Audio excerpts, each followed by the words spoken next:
Coach, j'aimerais bien savoir quelles sont les conclusions que vous avez tirées de la dernière participation de la Coupe d'Afrique des Nations et que vous aimeriez exploiter et mettre à profit pour pouvoir passer l'obstacle de la RDC. Mais c'est une expérience énorme. Vous savez, 90% de joueurs, première fois, ils jouent cette compétition comme ça. C'est une équipe qui a, je beaucoup analysé comme ça. On était, à un moment donné, on était même presque sûr, moi personnellement, qu'on va jusqu'au bout. Qu'on va jusqu'au bout. On a créé quelque chose, c'est créé parce que quand tu vis 40 jours avec les garçons, on y va, on y va. Je dis franchement, honnêtement, maintenant je sais qu'on a un petit peu, certains garçons, ils ont un petit peu raté le match, après l'expérience, le service qu'ils ont, le joueur d'Égypte, qu'ils ont mis un petit peu pression, tout ça. Mais ça s'est joué sur peu chose, Mais aussi, mais j'ai vu aussi, c'est du but qu'on a pris, ça c'est du but un petit peu que manque de discipline, rigueur. On ne peut pas prendre le but, c'est la première fois que ce coup est arrêté. Le garçon qui a été désigné pour suivre, il a laissé jouer pour frapper comme ça. Comment un joueur comme ça là, il peut être tout seul, personne, c'est impossible ça. Ça veut dire qu'il y a des petites choses, et ça aussi comme ça, maintenant analyse, écoutez, on ne peut pas répéter ça. Au niveau, ces petits détails, manque de concentration, application, ils perdent le match. Mais ça aussi un petit peu de ça. Ils ont vécu quelque chose. Mais vous savez, derrière tout ça, quand j'ai vu la réaction des joueurs après le match, c'est détresse, ils ont été fâchés, déçus, comme ça crée quelque chose. Ben, ils ont mis maintenant ce qualifié pour la Coupe du Monde.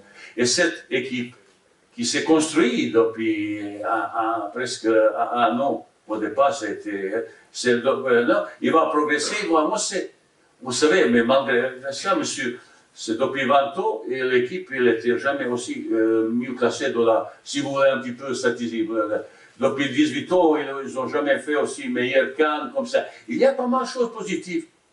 On est maintenant au 12e sous classement, je pense, Afrique, avant, ça a été comme ça. Veut dire que cette équipe progresse doucement. Mais j'aimerais bien que si on a gagné, si on gagne demain la Coupe du Monde et tout ça, mais de temps en temps, ces choses, il faut attendre comme ça.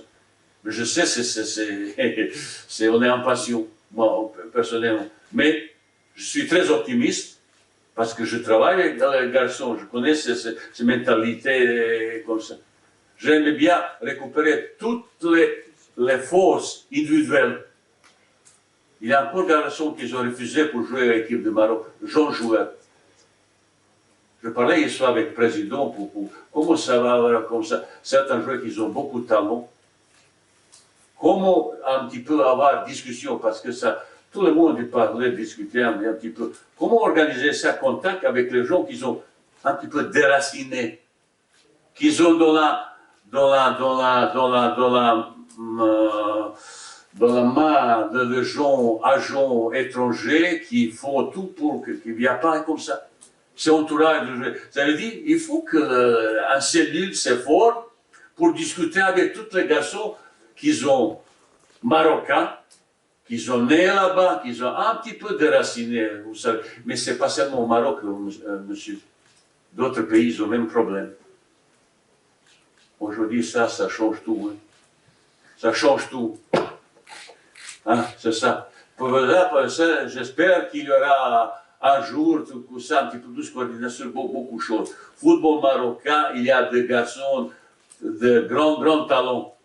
Mais il faut rassembler force partout, au pays et à l'étranger, pour rassembler une meilleure sélection possible qui veut porter le maillot avec fierté et beaucoup d'application.